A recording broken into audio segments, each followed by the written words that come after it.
Pues nada, hola. Esta va a ser una sesión como sin... no es un panel, es más una conversación en la que también ustedes pueden estar muy incluidos, incluidas, o sea, como si tienen casos, dudas que aporten a esta conversación, sería muy chévere escucharlas. Y tampoco hay una moderación, o sea, no tenemos un moderador, moderadore en esta conversación, así que lo vamos a ir haciendo en serio como conversación. Mi nombre es Pilar Sáenz, es probable que me hayan visto en otros dos eventos acá. Y ahorita, como para cerrar esta parte, vamos a estar hablando efectivamente sobre datos personales, protección de datos personales, problemas en la protección de datos personales cuando estamos hablando de épocas electorales, publicidad electoral, mecanismos de uso de las tecnologías para capturar información de posibles votantes. Y pues vamos a arrancar con un caso, pero pues dejo acá que Edier se presente. Buenas tardes, mi nombre es Edier Buitrago, yo soy el editor de la línea de datos de Cuestión Pública y yo creo que sí, esto va a ser sobre todo una conversación porque, digamos, uno de los casos que traemos o el caso central que traemos es una investigación que hicimos hace 4 años, en 2019, y ahí de nuevo conversamos Carisma Cuestión Pública sobre ese caso. Y casualmente, hace una semana nos llega una decisión por parte de la superintendencia sobre el caso del que vamos a hablar, entonces casi que venimos de nuevo a conversar sobre eso, digamos, como qué está pasando, un poco cómo se toman esas decisiones, no pasa nada en últimas, pero bueno, es como justamente hablar sobre ese tema. Entonces, no sé, Edier, si quieres arrancar contándonos el caso. Listo. Resulta que en 2019 nos llega una denuncia unos días, como unos 4 o 5 días tal vez antes de las elecciones de octubre, las elecciones territoriales. O sea, pensemos el mismo escenario en el que estamos ahorita, casi unos días antes de las elecciones, donde se denunciaba que se estaba presionando a candidatos, a funcionarios de la alcaldía en Pereira para que recogieran una cosa que llaman referidos, que aseguraran que esas personas iban a votar por alguien en favor de una campaña, que en este caso era una campaña que, digamos, era del mismo partido del que en ese momento era el alcalde. Entonces, lo que nosotros encontramos, digamos, nos entregaron como un montón de información, entre esas una APK, que es como un archivo digital que le permite a uno descargar una aplicación, y era una aplicación que venía almacenando información de votantes en Pereira, digamos que era toda el área metropolitana de Pereira. En ese momento nosotros teníamos un partner que es una fundación en Suecia muy tecnológica, se llama Curium, y lo que ellos hicieron fue hacer como una especie de ingeniería inversa, como meterse ahí, es casi como un hackeo, pero no un hackeo, sino algo legal, y lo que hacen es empezar a extraer la información que hay almacenada y encuentran datos de 54.000 votantes. Cuando hablamos de datos, estamos diciendo información sensible, entonces tenemos, por ejemplo, desde nombre, que es algo normal, teléfono, normal, dirección. Tenemos después cédulas, tenemos después puestos de votación, tenemos después un montón de información de si esa persona efectivamente iba a votar por ese candidato o no, a qué pertenecía, como si estaba indeciso o no de por quién votar, bueno, un montón de información sensible. Al seguir revisando la aplicación, encontramos que hay un montón de opciones, una de esas es, por ejemplo, como confirmar si la persona votó o no. Si había una especie de casilla y de hecho la aplicación también tomaba, digamos, dentro de los permisos que le exigía a la persona para usarla, tenía que estar, por ejemplo, la activación del GPS. Entonces, básicamente es una persona que está en el puesto de votación verificando que efectivamente las personas estén votando y marcando la casilla donde dice que sí, pues eso es lo que nos imaginamos, ¿no? Porque nos dimos cuenta que una vez, digamos, apenas publicamos el artículo, digamos, la investigación, al día siguiente borraron la aplicación. O sea, toda la información desaparece. Entonces, ¿ahí quieres opinar algo o sigo contando? No, pues un poco decir quizás cuál fue el rol que jugó Carisma durante esta investigación, porque creo que esto es también importante decirlo. O sea, si bien Curium, pues claro, es una organización internacional que tiene una capacidad técnica muy importante, pero Cuestión Pública nos consultó a nosotros, que somos como una organización que también tiene capacidad técnica más chiquita, pero pues tenemos más contexto local, entonces también nos dijeron como vengan, Curion encontró esto, ¿será que ustedes pueden comprobar parte de esta información? ¿Sí se puede acceder a la base de datos? ¿Qué tipo de información está ahí? ¿Ustedes qué opinan del caso? Y ahí nos empezamos a hacer como esta parte también de la revisión, ya no del APK, porque pues el APK no teníamos el acceso, creo que al APK, o yo no recuerdo si lo tuvimos, es que fue hace 4 años, pero sí logramos, por ejemplo, acceder a parte de la base de datos y comprobar cuáles eran los campos que estaban ahí y darnos cuenta de que efectivamente puede ser que cada uno de esos campos individuales no fuera información sensible, pero el conjunto de toda esa información sí. Y quizás esa es una de las cosas que a mí me parece más interesante tratar en esta conversación, porque pues, claro, poder consultar, por ejemplo, el puesto de votación de una persona lo puede hacer casi que cualquiera si tiene la cédula de esa persona y pues entra a la página de la registraduría a Infovotantes y la busca. Y cualquiera de nosotros lo puede hacer. O sea, en elecciones, todo el día de elecciones, esa es una de las cosas que hacemos todos cotidianamente de ese día o el día anterior, entrar a la página y buscar dónde es nuestro lugar de votación. Que alguien haga eso y que haga una búsqueda sobre 54,000 personas y las mete en una base de datos, ya no es tan chévere, ¿sí? Entonces, puede ser que sea una información que esté pública, pero la recopilación de esa información, el almacenamiento de esa cantidad de información y sobre todo la finalidad de uso de esa información fue la que a nosotros particularmente nos pareció más problemática. Sí, y ahí surgen muchas preguntas, que era parte de las que planteábamos en el texto, y es uno, ¿para qué? O sea, ¿para qué se está recogiendo toda esta información? ¿Cuál es la finalidad definitiva de esto? ¿Cómo se está recogiendo esta información? ¿La gente está enterada que se está recogiendo esta información? Y ahí empezamos a encontrar una especie de vacíos que de hecho todavía no tenemos respuesta, incluso con la decisión de la superintendencia. Resulta que a partir de este caso, entonces, muchos entes de control empiezan a intervenir, entre esos la Procuraduría, que lo aparta del cargo por 3 meses. Eso incluso tuvo como consecuencia que César Gaviria saliera públicamente a decir que le parecía una cosa súper abrupta, que como así que uno de sus candidatos, bueno, de sus alcaldes estaba siendo apartado del cargo y demás. Un tribunal también lo empieza a juzgar y efectivamente lo aparta ya más definitivamente del cargo, pero luego el Consejo de Estado anula esa decisión y pues nada, él continúa allí libre, digamos. Aparte de eso, la Superintendencia de Industria y Comercio también entra a revisar el caso. Y esa es la decisión que acaba de ocurrir ahorita. Entonces, ahí hay muchas cosas que nos parecen interesantes. Entonces, entre esas, digamos, lo que le responden a la Superintendencia, un pliego, digamos, un gran arsenal de preguntas que hace, es que ellos recogieron toda esa información porque era una manera, digamos, más fácil de contactar a los ciudadanos y ciudadanas que estaban interesados en su campaña. Pero ahí de nuevo surgen nuevas preguntas. Por ejemplo, si yo simplemente quiero tener una conversación, efectivamente el teléfono, quizás incluso la dirección, si yo quiero segmentar a quién le hablo y a quién no le hablo, digamos como me interesa esta parte de la ciudad principalmente o algo así, pero ¿para qué necesito yo sacar puestos de votación de la gente si ya con la dirección de su casa me basta para segmentar? Y no solo eso, sino además cuando les preguntan si la gente estaba consciente, si era consciente de que estaban sacando esos datos, ellos dicen que sí, pero que en últimas es como una especie de, como que se diluye un poco quién es el responsable en eso, porque como son referidos, entonces se supone que la persona de abajo que eventualmente consiguió el número o la información debió en su momento preguntar, no hay pruebas de si lo hizo o no, si hay un consentimiento informado, pero tampoco está claro si dentro de esa información se le aclaró que se le iba a sacar su puesto de votación de la página de la registraduría. ¿Sí? Entonces yo doy libremente mi cédula porque me dicen, no, esto es una base de datos o algo. Entrego los datos y luego alguien, sin saber, o sea, creo yo porque, digamos, en la información que entregan no aclaran que se les aclaró o que se les dijo que se iba a sacar ese dato, va y consulta en una base de datos pública y saca mi puesto de votación. Luego, presuntamente, está ahí parado muy cerca confirmando si yo estoy votando o no.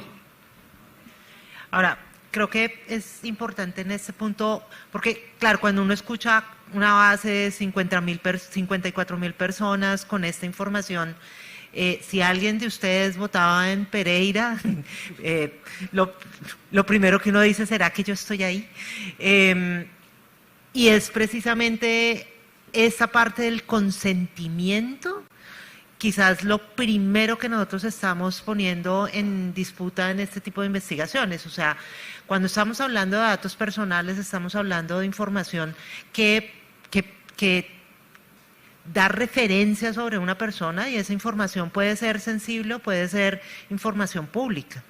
De nuevo, las diferencias que vamos a tener acá son abismales y estamos hablando, qué sé yo, de la fotografía de una persona, que eso se podría considerar dato biométrico, y si es dato biométrico tiene especial protección y entonces no cualquiera lo puede tratar, no sin autorización expresa. Si es el número de la cédula, es un dato público en la legislación colombiana, así uno no lo crea, pero el número de identificación es un dato público y por tanto como que su uso está muchísimo más extendido y no tiene igual protección que un dato biométrico, por ejemplo. La legislación funciona así acá. Sin embargo, de nuevo, sí, de lo que estamos hablando es de una recopilación de información que da cuenta, por ejemplo, de la intención de voto de alguien, porque entonces esta recolección de información estaba ligada a una candidatura particular y a la intención de voto. La intención de voto tiene que ver con tu filiación política, y tu filiación política sí es un dato sensible. Entonces, como ese dato sí es sensible, nuestra tesis era, pues esta base que tiene información sensible porque está ligada con la intención de voto, debería tener especial protección. ¿Qué significa esto? Lo primero es que eso no se puede hacer sin que haya consentimiento informado. O sea, yo si voy a estar en esa base de datos, tengo que saber que estoy en esa base de datos y tuve que haber dado una autorización para que mi nombre, mi cédula, mi correo, mi dirección, mi teléfono, mi lugar de votación estuvieran en esa base de datos. Lo segundo es que no se puede almacenar de cualquier forma, porque uno esperaría que si esto tiene información que es sensible, tenga todas las medidas de seguridad del caso. Entonces, algo que es muy interesante en esa respuesta que vemos de la Superintendencia de Industria y Comercio, cuando pregunta el desarrollador, dice como no, eso no estaba cifrado, no, eso tenía la protección que da la plataforma donde lo tenía alojado. Ah, no, es que se podía entrar con usuario y contraseña a la plataforma y solamente yo sabía quiénes estaban registrados, pero en el fondo no tomé ninguna medida de seguridad. Entonces, estamos ante la posibilidad de que esa información de esas 54.000 personas probablemente pudo haber sido consultada por otros porque no habían mecanismos reales de seguridad y esa base de datos estaba probablemente rodando por ahí también. Entonces, parte de quizás lo que nos interesa en esta conversación es también que pensemos un poco sobre la forma como se está manejando la información de las personas con su intención de voto, con información de filiación política, con otro tipo de información que pueda ser sensible, y si estamos siendo suficientemente responsables de la tenencia de esa información. Si la estamos rotando de cualquier forma, si nos llegan bases de datos eventualmente para otras cosas, para un evento, para una invitación, cómo estamos manejando la información de estas otras personas y si estamos siendo suficientemente cuidadosos y cómo podríamos serlo de una mejor manera. Nos falta mucho sobre esta parte de la cultura del manejo de la información, y si bien este es el caso vinculado con una campaña política, también lo podríamos pensar de qué es lo que pasa con organizaciones de sociedad civil que también tienen bases de datos, con donantes que nos piden reportarle un montón de información sobre quiénes están asistiendo a eventos o quiénes están tomando determinados cursos, qué sé yo. Y si este reporte realmente preserva la identidad, la información de las personas. Creo que Rodrigo quería preguntar algo o intervenir. Sí, un comentario que creo que viene muy al tema que estamos trabajando. Hace 5 días entró en vigencia, no sé si ahorita por grabación. Sí, para que te puedan escuchar. Pero quiero que me oiga súper. No, precisamente hace 5 días entró en vigencia la ley de servicios digitales en Europa. Creo que es algo a lo que hay que prestarle atención. Por primera vez se pusieron de acuerdo estos países a ponerle una reglamentación muy fuerte a los gigantes tecnológicos y unas sanciones muy bravas y unas cosas muy precisas para, por ejemplo, obligarles a desmontar los algoritmos que hacen seguimiento por perfil del usuario, que son los que te meten en ese filtro, en esos loops, en que te van recomendando más de lo mismo, más de lo mismo, más de lo mismo, y terminas votando por cualquier Trump, ¿no? Entonces, esta ley, pues, posiblemente estamos nosotros lejos de que se consiga algo así, pero vale la pena estudiarla, divulgarla, conocerla, porque sí se puede.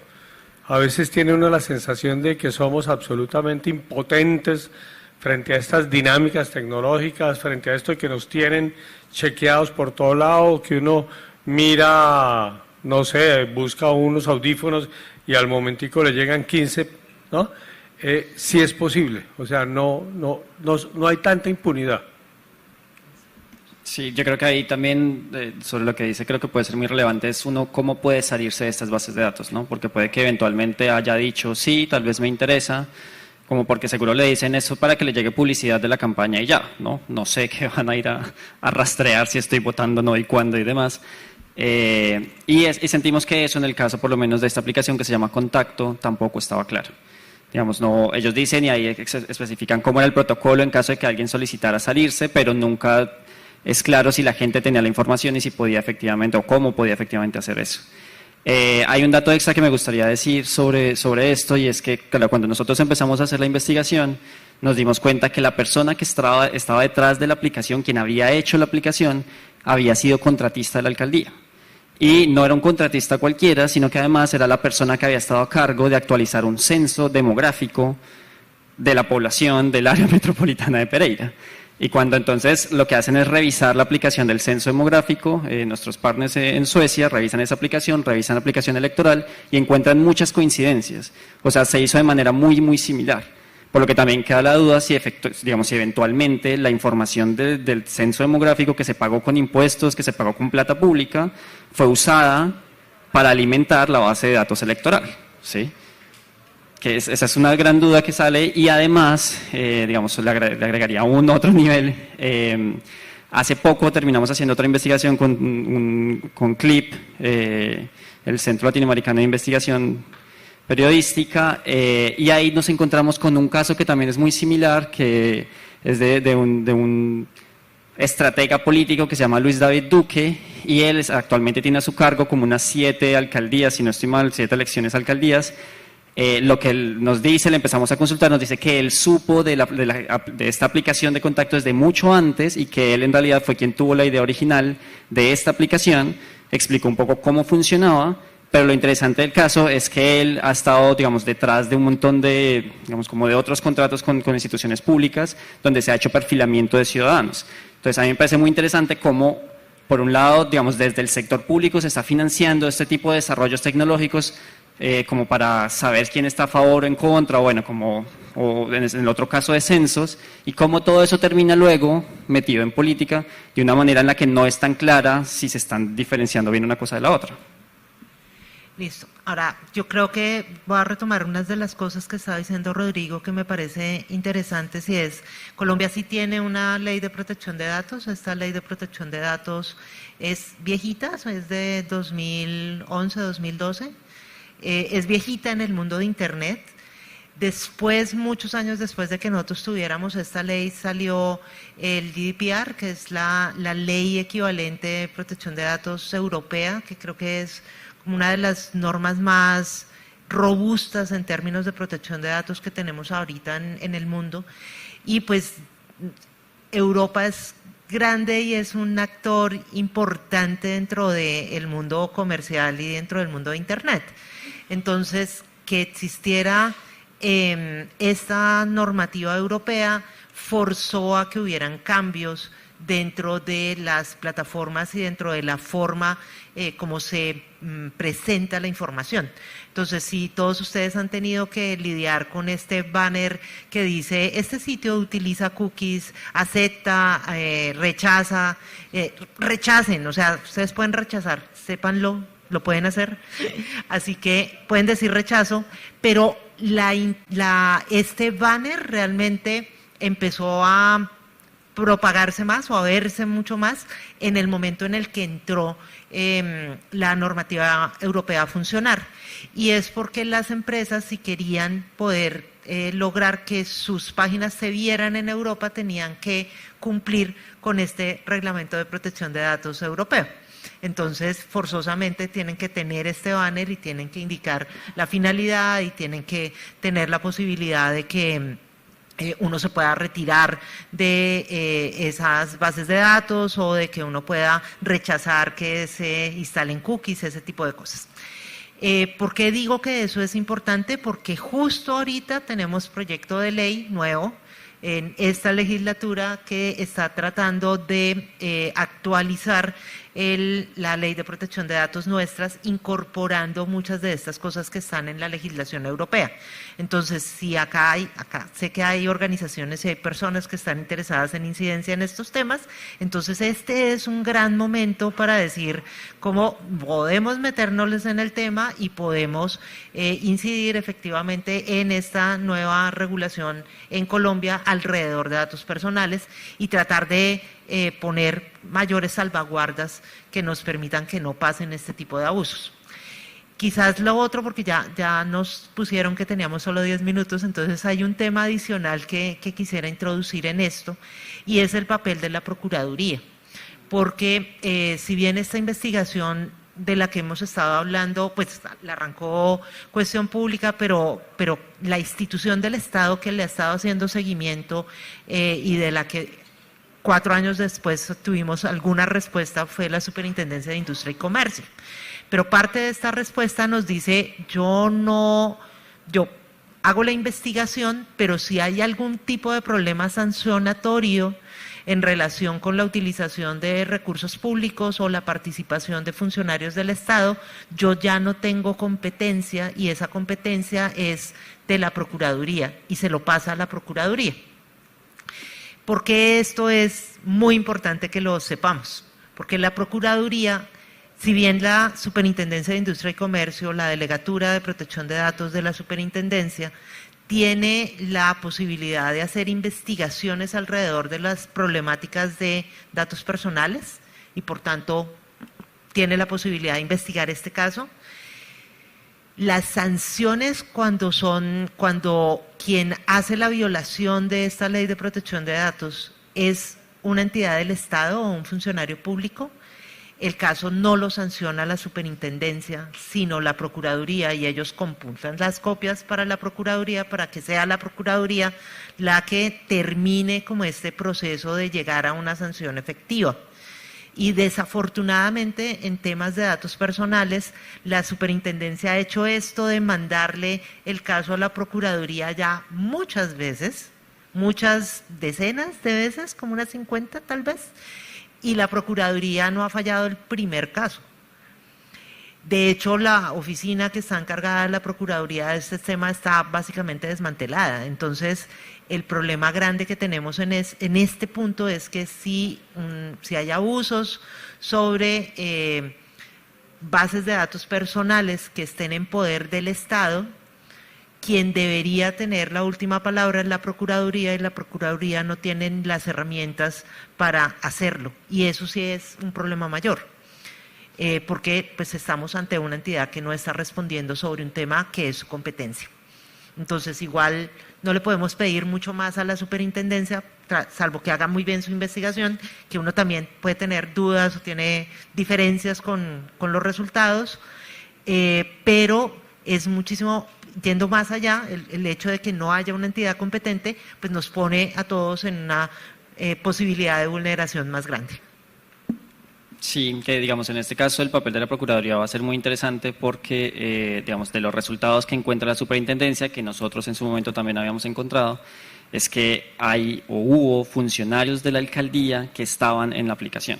Entonces, lo que en un momento decían era que habían diferentes tipos de roles que podían cumplir las personas, estaba el de referido que vendría siendo el de más abajo y había gente que hacía parte de la campaña o algo así, o sea, como que tenían como ciertos permisos extra y demás, y encontramos funcionarios públicos que pues por ley no pueden participar en política, que estaban metidos dentro de la aplicación en uno de esos cargos un poco más altos. Entonces, efectivamente, la superintendencia en el pliego de preguntas que le envía al dueño de la aplicación le consulta, bueno, usted me puede confirmar si estas personas estaban dentro de la aplicación, y él dice efectivamente sí, sí estaban. Que es todo lo que en últimas termina siendo como esa cercanía con la alcaldía y por lo que destituyen al alcalde. Pues en su momento lo destituyen y luego lo restauran. Cosas pasan. Yo puedo contar después de eso que pasó por otra cosa. Una de las múltiples cosas que hago en la vida es ser parte del consejo directivo de Wikimedia Colombia. Y Wikimedia pues es la fundación que internacionalmente se encarga de gestionar Wikipedia. ¿Han usado Wikipedia? Listo. Entonces, en algún momento, Gallo, el que era en ese momento el alcalde de Pereira, que fue destituido, en su perfil de Wikipedia, que mandó a hacer a una agencia de publicidad, entró en un problema con la página diciendo como quítenme esto de la investigación porque eso pues es investigación y tengo daño reputacional, y nos metió una demanda en Pereira. Lindo, a Wikimedia. Entonces nosotros le respondimos diciendo como hay unas reglas de comunidad en Wikipedia que impiden que una persona pueda hacer autopublicidad de ella, y además esto está pues plenamente sustentado y pues hay notas periodísticas al respecto, y pues la investigación es real, no se la podemos quitar.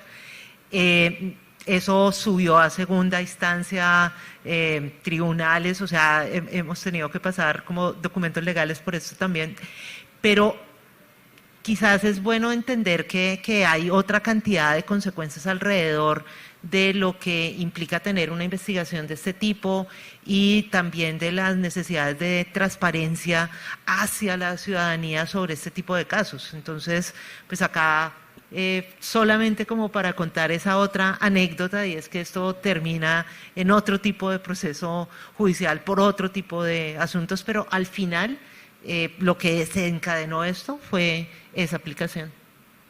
Sí, yo ahí solamente agregaría un poco como tal vez ser muy conscientes uno de a quién le está autorizando usar datos.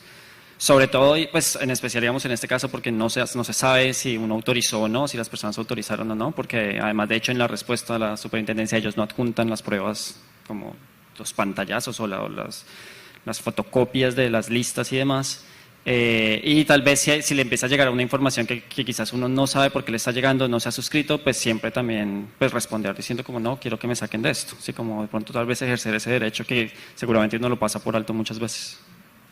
Y pues ya que nos quedan como 2 minutitos, preguntas, hay inquietudes, hay otros casos, saben de cosas equivalentes, peores, mejores.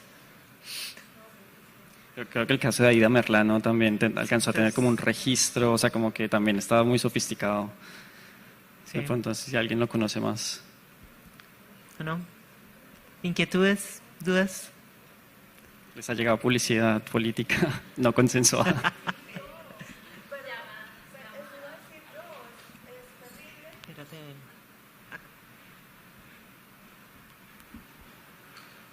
No, yo primero que todo decirles que muchas gracias, pero aumentan el temor.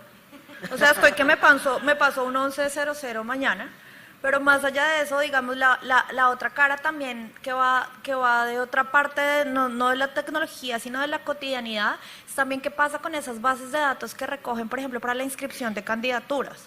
Como uno está en este medio, yo además a todos les voy diciendo que no, y si puedo le digo no ni abate, pero sí me genera muchos cuestionamientos lo que ustedes estaban diciendo en términos, por ejemplo, de recibir información y publicidad.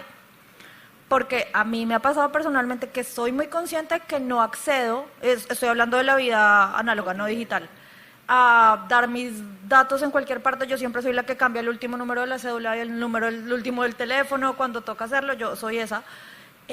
Pero aún así, por ejemplo, a mi teléfono llega publicidad política o lo llaman a uno y al final es súper difícil porque en la vida digital tú das como unsubscribe y ya está, o lo mandas a reportar, bloqueo y chao. Pero en la vida personal es terrible, porque además en mi caso, por ejemplo, escaló a tal punto que yo empecé a bloquear los números. Pero es una base, o suelen ser bases de datos compartidas, es decir, que tú te das cuenta que hoy te llega vote por el político de tal y mañana te escriben de Scotiabank que tienes un crédito aprobado y pasado mañana te hablan de los superprecios. Está rotando la información por todo lado y al final termina uno acabando, digamos, en mi caso, además fue acá pues yo bloqueaba números, ¿no? Pero después es terrible porque entonces la cita de la EPS te la programan con un mensaje de texto. La transferencia de la vivienda la puedes hacer a través de un mensaje. Entonces no existe una forma de bloquear esto y simplemente lo que uno se da cuenta es que la información está rotando por todas partes a un nivel análogo tan fuerte que hace un par de días tenía una cita médica por el country, iba caminando por Unilago y venden bases de datos. Te dicen juegos, videos, bases de datos. Juegos, videos, bases de datos. Se ven en las elecciones, bases de datos. Unilago, funciona. Yo creo que ahí es importante lo que estás diciendo porque la venta de bases de datos sí disminuyó después de que empezó pues a funcionar la ley de protección de datos, porque ahora es delito hacer esas ventas. Entonces, pues como que se puede denunciar y demás, pero pues también tenemos este caso donde sabemos que la SIC se demora 4 años en un caso con todas las pruebas.